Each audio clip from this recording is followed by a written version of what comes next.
Yo, what's up guys? Welcome back to This Just In. Thank you for joining me today. In this video, we're going to go over a couple of the electric vehicle companies that we own. Some pretty cool news came out on GIK Capital 3, and then I just read a really interesting article, and I've got some really nice news on XPEV as well. So let's not waste any time. Let's jump right in.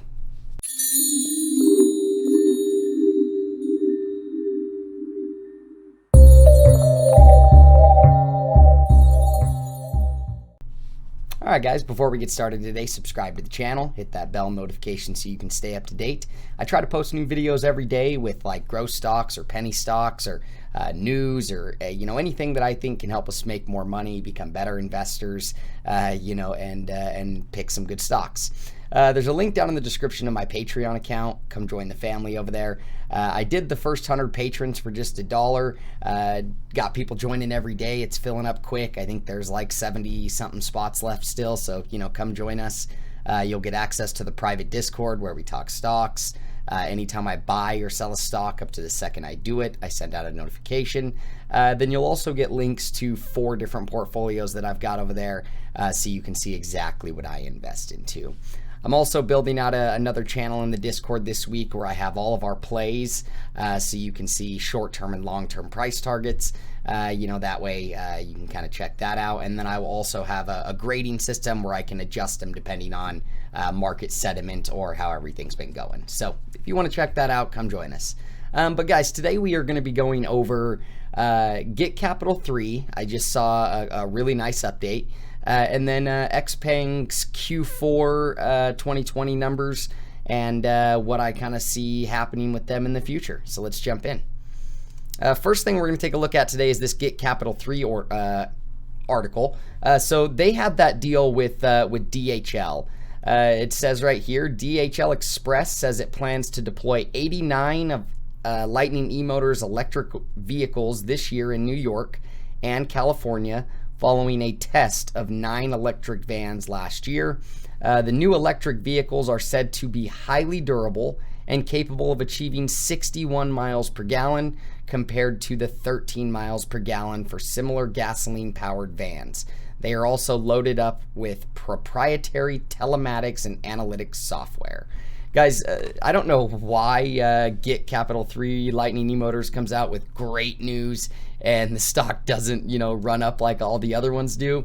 If we take a look at the chart here, you can see, it came up and it was doing well for a while, hit a high of 1736 and then just been trading downwards the last few weeks. Obviously, in the big market correction, all the EV companies did get hard. The reason why I'm bringing this back up, guys, is because as we go on and as we get out of this market correction, things start to, look up, stocks start to go, back up towards the upside. This news may not affect it right now, but it will in the future. These guys, GIK Capital 3, Lightning eMotors, have more vehicles out on the road than any of their competitors in North America.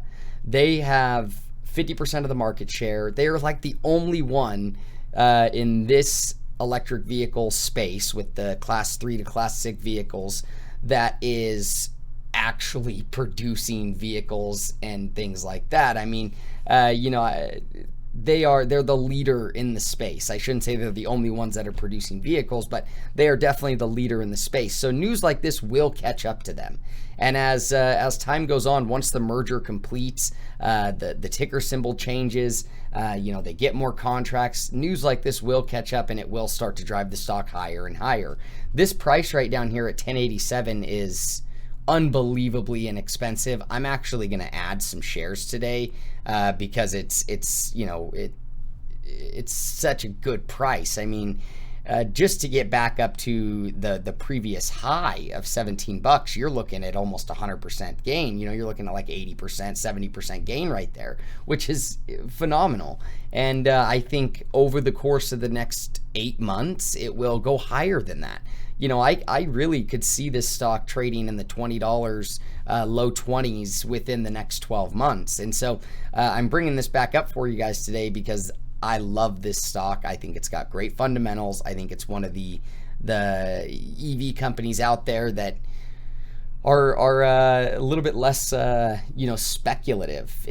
They've got more proven concept, they've got vehicles out there, they're getting contracts, and they do very well. So if we look at the chart here, you can see it came down, tried to break up past the 50-day and the 20-day moving average, was managed to close above the 20-day moving average, but kind of got rejected right there at the 50, and then started coming right back down. I actually thought we were going to see a continuation up there, but the whole market's been kind of trading downwards. I do think that it will, it is finding some support right here, as you can see here, here, and this is kind of where it gapped up previously, right down here. So I do think that it won't go much lower than this. It is a SPAC 1087. I mean, it may go down 1040, 1050, but overall, I think this is pretty much the bottom for them, and the only way it can go from here is up.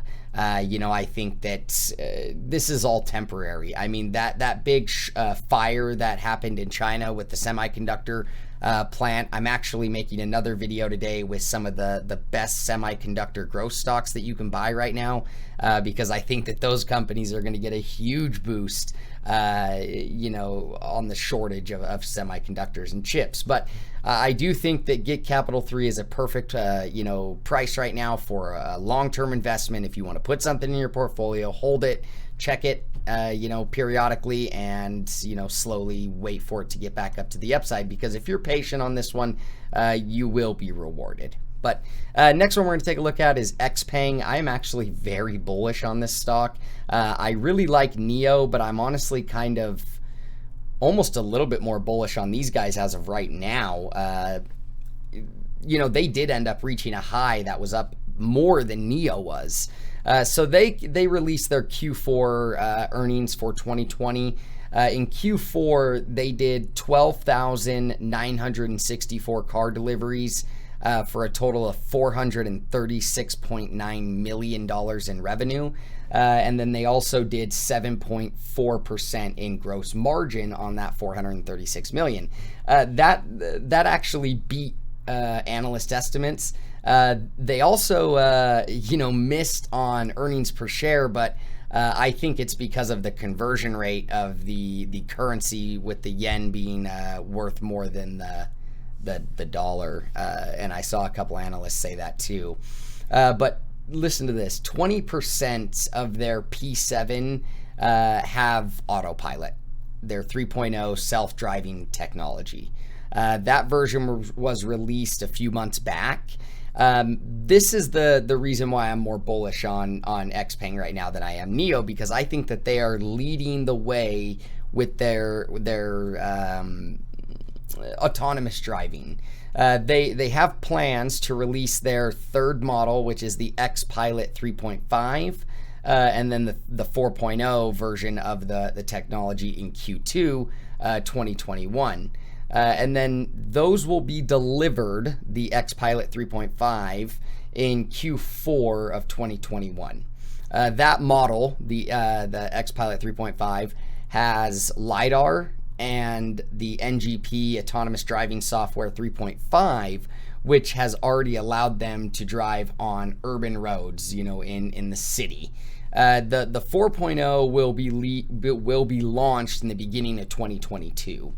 Then they've got, like I said, their self-driving is coming along much faster than I think a lot of people expected. I think even more than they expected.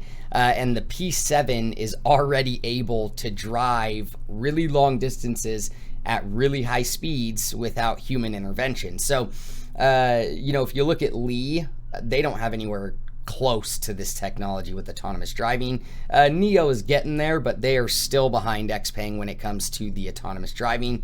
They're also going to double their R&D team in 2021 to build out better autonomous driving a lot faster.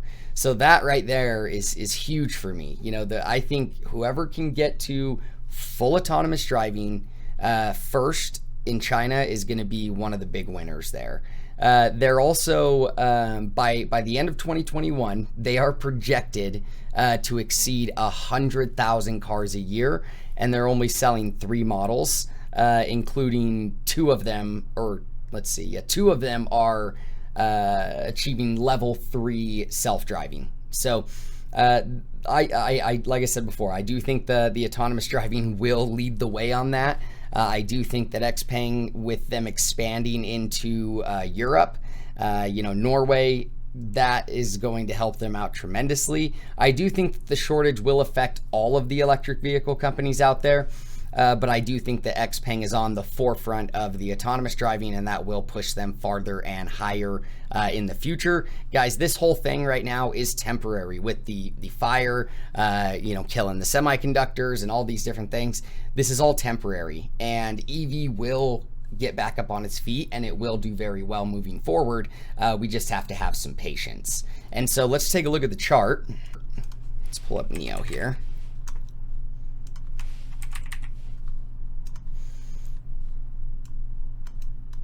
You can see NIO came up and reached a high of 66.99.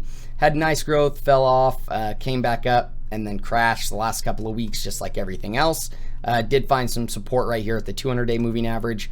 NIO's chart, or XPeng's chart, is a little similar, but NIO's went straight up a lot faster than XPeng did, and NIO's did, and it did reach a high of 74.49. I originally got back in the beginning of November around the $35, $36 mark. This price right here at $33.66 is a very nice price. This big sell-off here has, enabled us to get better entries and better prices.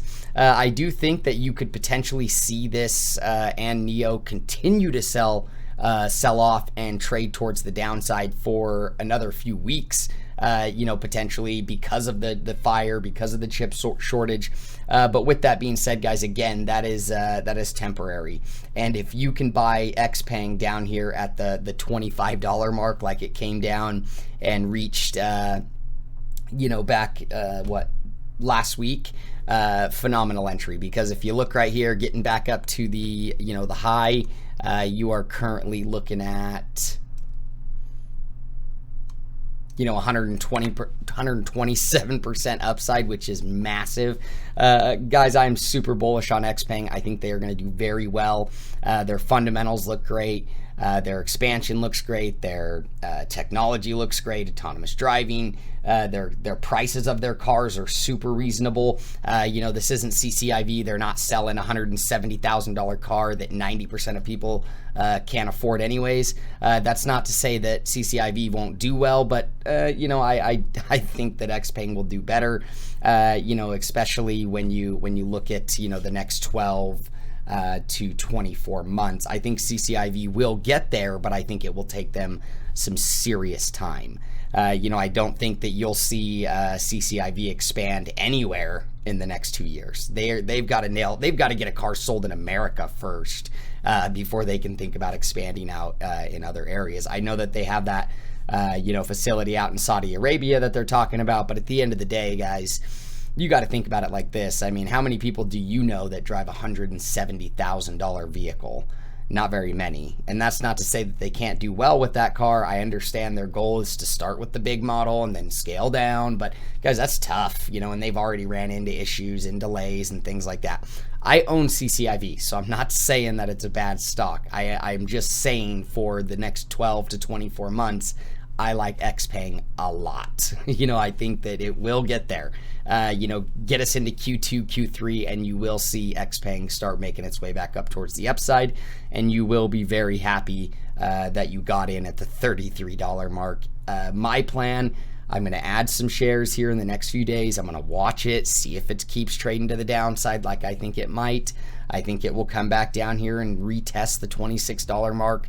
We'll have to wait and see on that. But if it does, I'm going to buy more because I want to be sitting there in Q4 looking at it sitting at $65, $70 a share and be like, wow, I'm really glad I popped back into that and added more shares. So that's it for today, guys. I wanted to keep the video really short, just give you two of these EV companies that I think have a ton of opportunity moving forward. I love GIK Capital 3. I think they are phenomenal. I love seeing them, get orders from DHL. I love seeing XPeng report big numbers. I do think that when Q1 earnings come for 2021. I do think that XPEV might even surprise us a little bit because I do think that January's typically a historically low, for auto industries. The Q1 is typically. But with that being said, I do think they will surprise us because I feel like they were a little bit conservative on their projections. But check these guys out. If you don't already own them, go check them out and consider, putting it in your portfolio. I am going to come out with another video today for the best growth stocks in the semiconductor industry because of that big fire out there in China or Japan or wherever it is. Because I think that the companies that do have the semiconductors that can continue to make them will get a boost from it and will do well. So that's it, guys. If you agree with me, put it down in the comments. If you've got a price target on either of these stocks, put it down there. I'd love to see it. Come join us at the Patreon. I'd love to have you, become a part of the family. This video is for entertainment purposes only. I am not a licensed stockbroker. Always do your own research and due diligence. And I will see you guys in the next one. Peace.